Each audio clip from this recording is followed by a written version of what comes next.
Despite what you may have seen, heard, or read, Oklahoma State can win a Big 12 title this weekend versus Texas. Capitalization is the theme, but maybe emotion should be the scheme. This one should be off of bulletin board material. This one should be all about heart because the disrespect is real. It's less about the physical and more about the metaphysical. It is Texas.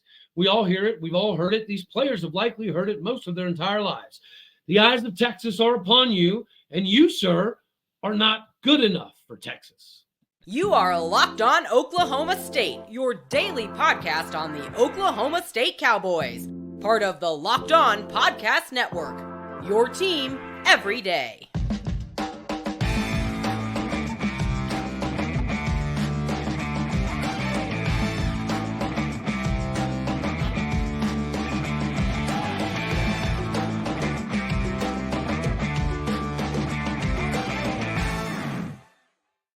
Howdy, y'all, and hello, all. Welcome back to Locked On Oklahoma State, your daily stop for all things Cowboy and Cowgirl related.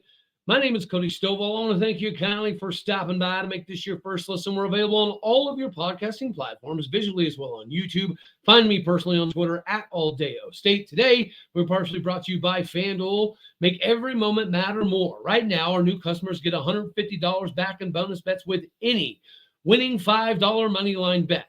Make sure you go to FanDuel.com/lockedon to get started today.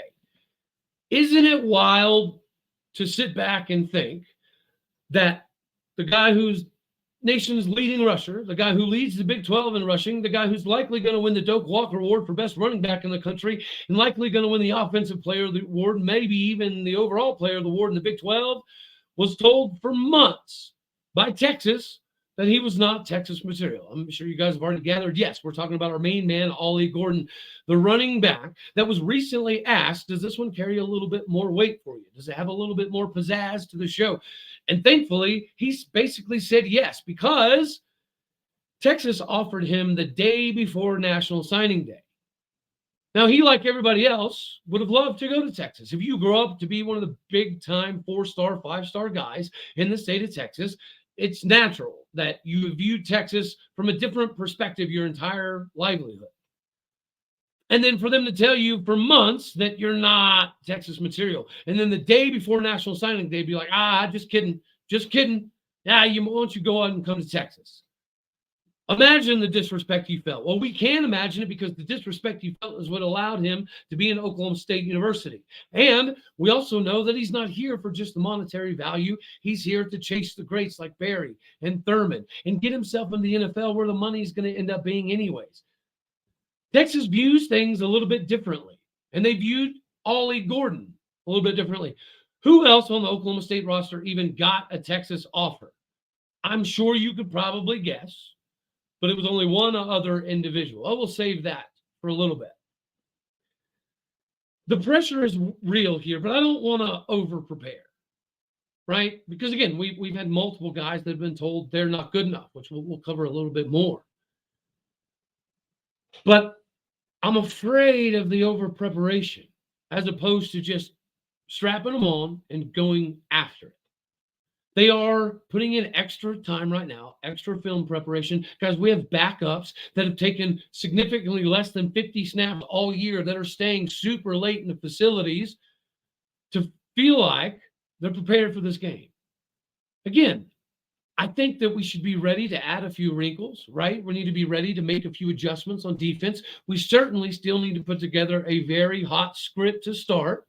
Scheme up some new ways to catch them over pursuing or dropping into some advantageous coverages.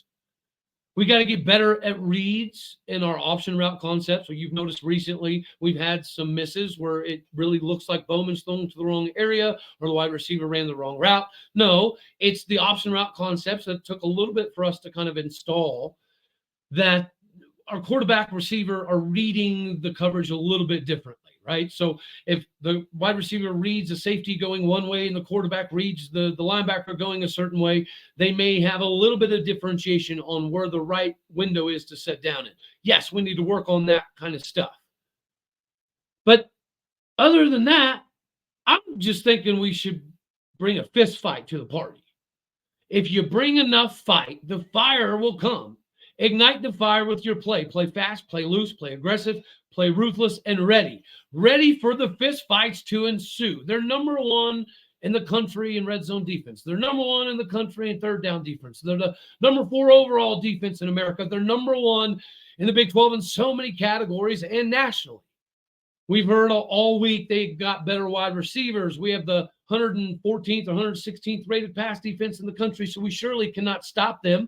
Our wide receivers don't have any deep threat capabilities whatsoever, so Texas will be able to play press man all day, every day, without needing to make adjustments. Their defense doesn't have to load the box against Ollie Gordon. He'll be the only guy this season, or team that hasn't needed to load the box to stop Ollie. O-State has several offensive linemen that wouldn't even make the 2 deep of Texas right here, right now. If all the Jimmies and all the Joes and all the X's and all the O's matter, then yeah, we don't stand a chance. We very well may be screwed.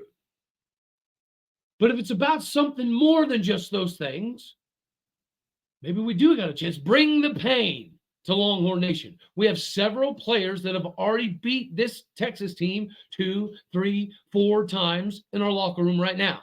We just played for Big 12 title in Jerry World 2 years ago. They haven't done this since 2018. Before that, 2009. Yes, they are good. They are bigger. They're bolder. They're better, technically. But I don't know if they're as tested. I don't know if their intestinal fortitude is the same as what we can provide. I don't think that they know what real adversity is. We have guys who want to be here. They want to be there in this game. Texas has guys that get to be there. Air quotes. They have all the money, all the resources, but we have all the intangibles. We have all the heart. Guys, this is truly a matchup of good versus evil. David versus Goliath. A game where morals, integrity, work ethic, accountability, and effort very well might outduel all the massive talent differential and all of the massive recruiting NIL dollar bills that they float around in Texas like it's going out of style. So many players, other than Ollie Gordon and Talyn Shettron, have been told they're not good enough. So, damn the X's and the O's. Forget the Jimmies and the Joes. This one needs to be about a little something extra. Pull from a little bit deeper down than normal. Because if we do that, if we make it this kind of game, then they can feel the pain. And then they can feel disrespected when it's all over while we're dancing around, hopefully around a Big 12 logo somewhere.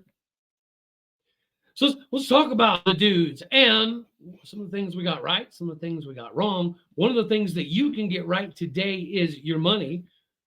Ladies and gentlemen, not only do you need to consider, right, what FanDuel can do for you, but you also need to consider what this Big 12 title game could potentially mean to you. Again, new customers get $150 back in bonus bets with winning any $5 money line bet. That's $150 back if your team wins. If you've been thinking about joining FanDuel, there's not a better time to get in on the action. The app is safe, secure, and super easy to use with everything from money lines, player props, over, under, Heisman, conference champion, who's going to win the Super Bowl. All you got to do is visit FanDuel.com/lockedon. Go there now, kick off your NFL season. Go to FanDuel.com/lockedon because FanDuel is the official partner of the NFL. Not so fast, my friends, as our main man Lee Corso would say. On top of the money-making situation, you have to make sure that you have the right people to capitalize on your potential money-making adventures. So LinkedIn is the tool that you need. It's the tool that's going to help you find the right professional for your team faster and our favorite, for free. All you got to do is make your job, right? It's not just any other random job board. LinkedIn has a vast network of over 1 billion professionals, which makes it the best place to hire. Hiring is easy when you have that many quality candidates to choose from. In fact, 86% of small businesses get a qualified candidate within 24 hours. LinkedIn knows that small businesses are wearing so many hats right now, and they don't have time and the resources to go through all the interviewing and the hiring process unless you can pinpoint the right people. That's what LinkedIn Jobs does for you. Post your job for free at linkedin.com/lockedoncollege. Go there now. Again, that is linkedin.com/lockedoncollege to post your job for free. Terms and conditions do apply. There's terms and conditions that evidently apply if you're going to be a Texas Longhorn or you're going to be considered to be a Texas Longhorn, because a large contingency of our Cowboys were not offered by Texas. And we do know that a good portion, probably 70, 65, 75% of our roster is from the state of Texas. We haven't had to lean on the state of Texas as much recently, but with the new Big 12 and the new Big 12 moving in and us needing to take our seat at the top of the throne, this stuff is going to get more and more important. But again, this is about motivation, emotion, why we can win the game despite them having all of this talent. And it's because of the guys that are feeling the disrespect. So we know that Ollie Gordon and Talyn Shettron were the only two Cowboys right now on the roster that got Texas offers. We got two commits in this incoming class in Lando Cleveland and David Kabongo that also have Texas offers. Kendal Daniels was offered by Alabama, Georgia, Clemson, LSU, and Notre Dame, but not good enough for Texas. Collin Oliver was another four-star, just like Kendal Daniels, that was also offered by Georgia, Oregon, Ole Miss, Tennessee, TCU, and Utah, but not good enough for Texas. Nick Martin is an animal that leads the conference in tackles. He was a four-star with a 90 grade according to 247, but he wasn't Texas material. Leon Johnson from George Fox, no, definitely not Texas material, right, according to them. Brennan Presley, the Oklahoma Player of the Year, who stacked records on top of records. You guessed it, not good enough for Texas. Neither was Alan Bowman. Deshaun Brown's an NFL caliber, not good enough for Texas. Xavier Benson is a Texan who started 12 games as a freshman for Texas Tech with almost 60 tackles in year one.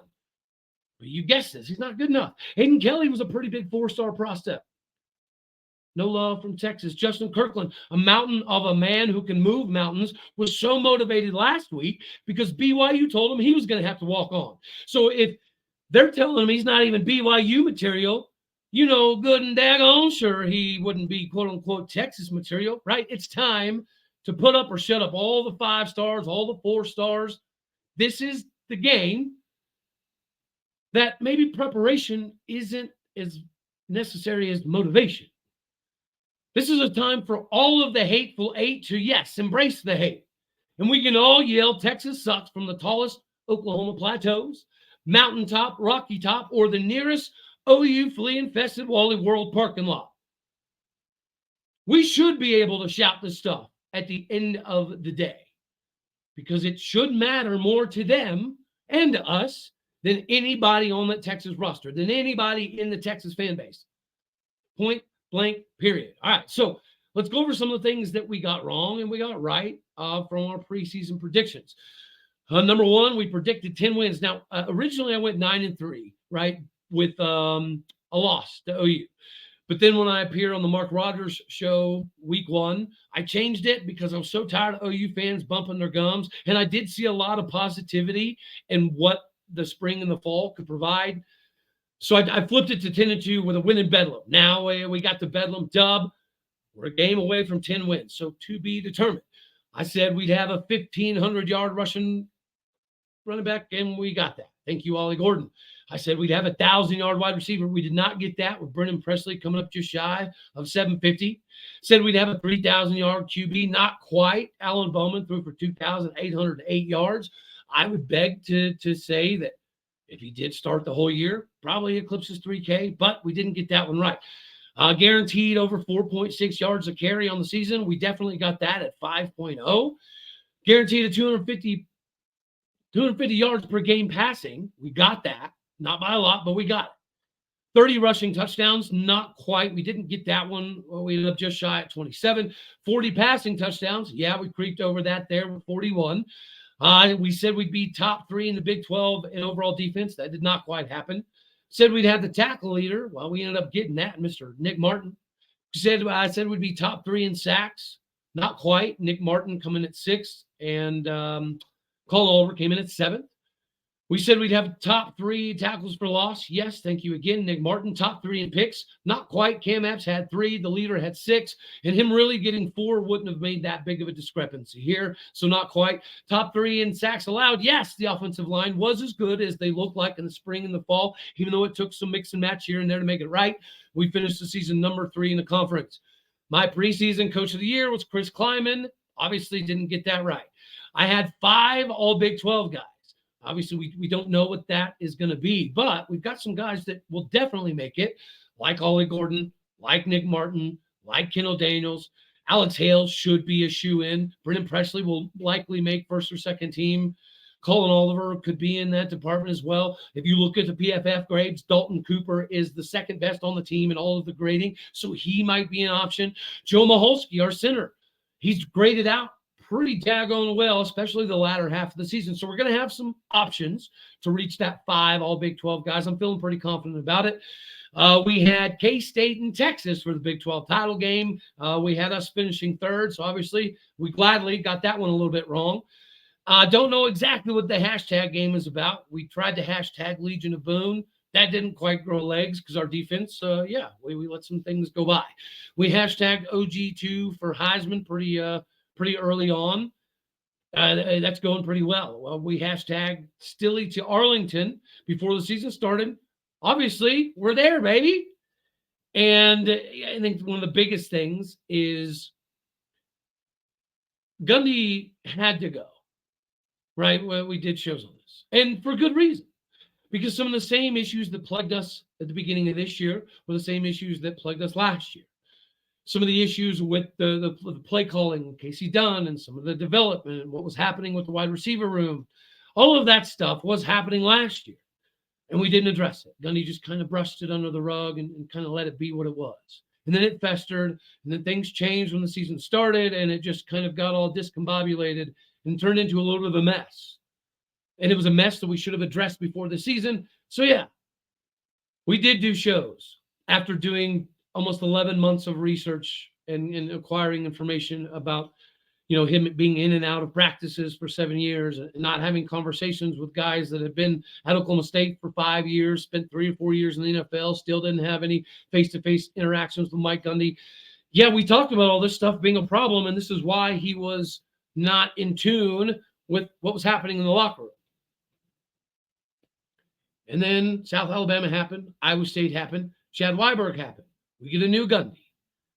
So Gundy went from D- and F+ to at least a B+ right now. And I'm fully aware of that. I thought he lost his fastball. He didn't. He just had to be pushed into using the daggone thing again, which is fine. So Mike Gundy, this might be, if we knock off Texas, I think it's fair to say this might be his greatest coaching job ever. Obviously, 2011, we won the Big 12 title. We got screwed out of the national championship, which is why the BCS fell apart.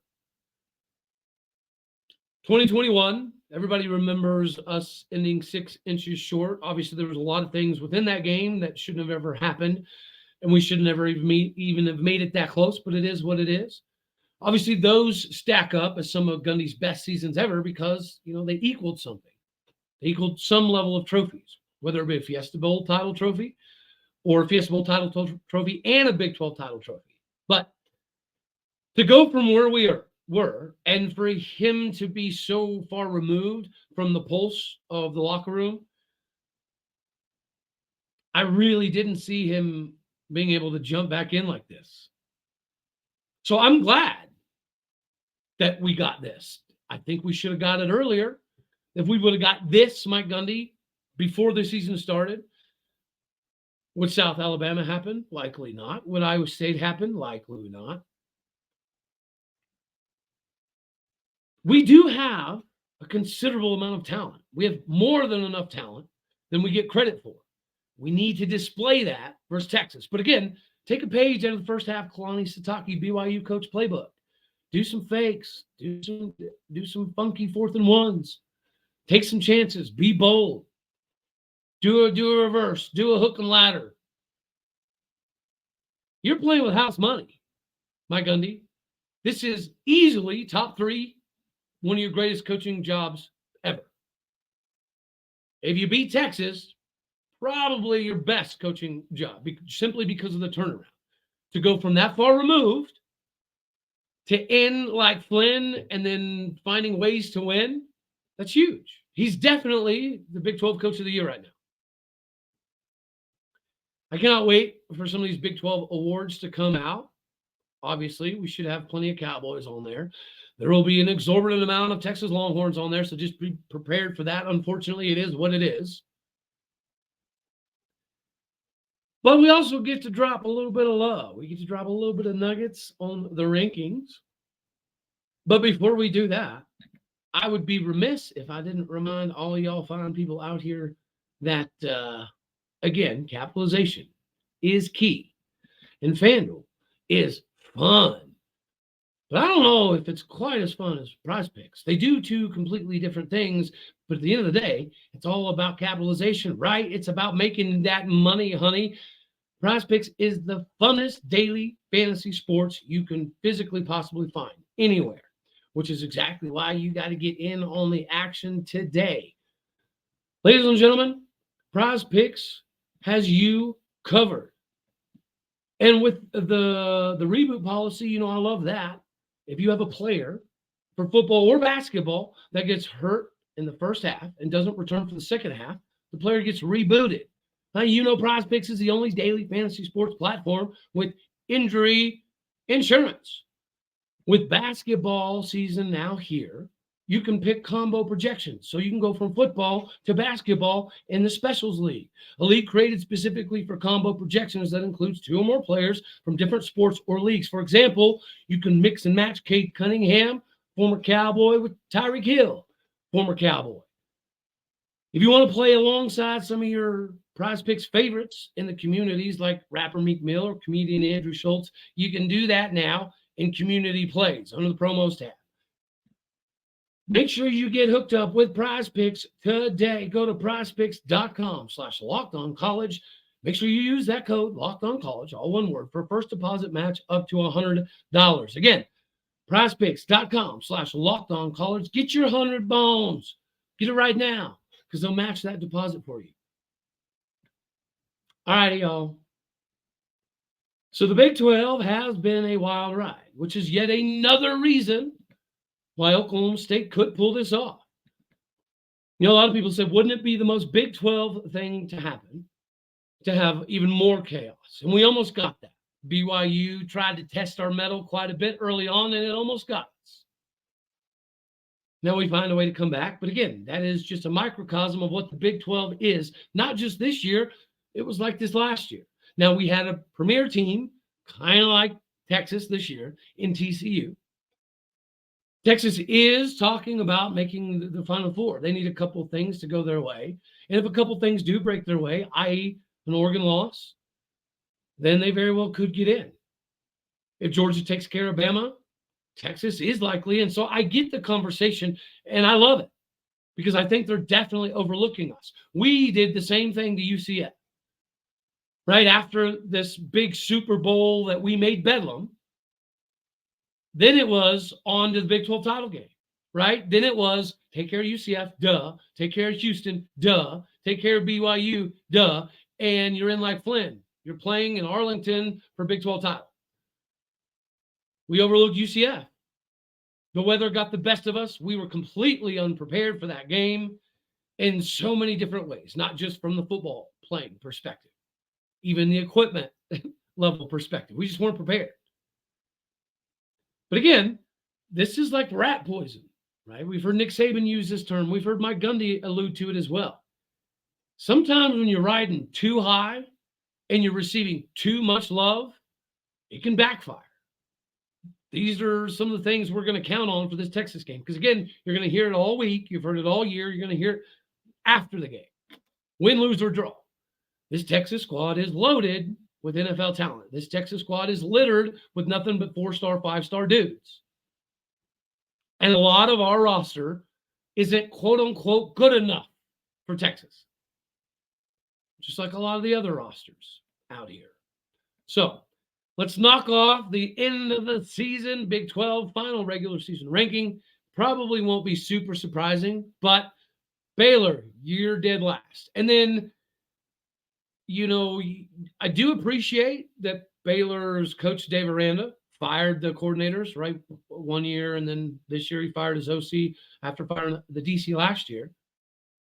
And, a lot of Baylor fans aren't super happy with Dave Aranda, but this is the natural, course of events, right? If your coaching is terrible for a season, you got to make some moves in the offseason just to show the world, the fan base, and everybody that you're dedicated and you're aware that some things need to be adjusted. And then if this doesn't work, you're fired, right? And that's the trajectory that I thought we should have been on last year. We should have fired Casey Dunn, like full stop, no questions asked. But we didn't. We put ourselves in the situation we are now, which is, again, part of the reason that the running out on the rails was a legitimate conversation. All right. Anyways, Baylor, you're dragging up the rear. Houston also fires Dana Holgorsen. So speaking of firing offense coordinators, and we should have fired Casey Dunn, and we should maybe do it again. I don't know if Dana's grown up in his old age. Very likely possible. I doubt he's as hot-headed. Maybe him and Gundy can get along pretty good now. I don't know. Worse things have happened. All right. Number 12 is going to be Cincy. Cincinnati looked good in Stillwater. They look good at times this year, but their coach has got to figure out a way to not lose all of the little ones with stupid mistakes, bad timeouts, and bad mismanagement of the game. Followed by number 11, TCU. Your biggest disappointment to me in the Big 12 by far, because you got jumped by BYU. BYU showed a lot of heart. They showed a lot of fight against Oklahoma State to end the season, just not quite enough. Kalani Sitake pulled his foot off the gas too much, and it bit him in the rear end. UCF comes in at number 9. You're going bowling as a newbie. Good job, and you beat us. So there's a feather in that cap as well. Wreckham Taco Tech, another pretty good disappointment this season.